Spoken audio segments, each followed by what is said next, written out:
I'm Dr. Farida Begum, and I am a historian of South Asia in the Department of History here. I work broadly on histories of South Asia and gender, but my current project looks at women's friendship in 20th century Bengal, and I look specifically at Hindu-Muslim friendships. In connection to that project, I'm currently working on an article on the first generation of Muslim women who attended Betun College, which was the first university of higher education for women in all of Asia.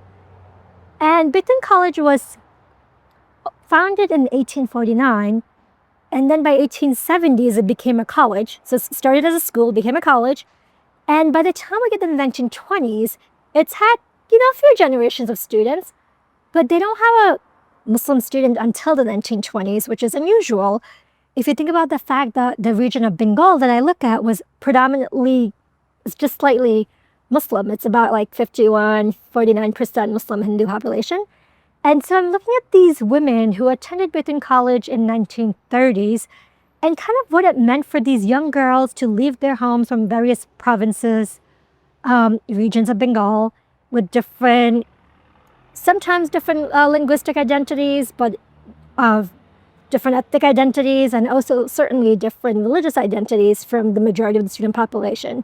So I think about, what does it mean if we think about these spaces as places where these women or young girls figured out what their identity is, and also what it might mean for them to identify as perhaps a Bengali woman or a Muslim woman, or just whatever the idea of an Indian woman is at this time. This is before India is an independent nation. So I largely just think about, what do we see in history if we actually privilege the voices of women and how they tell us their life experiences were? What would it mean if we actually considered their everyday experiences with one another instead of these big religious and big political events of riots, violence, men working toward creating a new nation for one population versus another?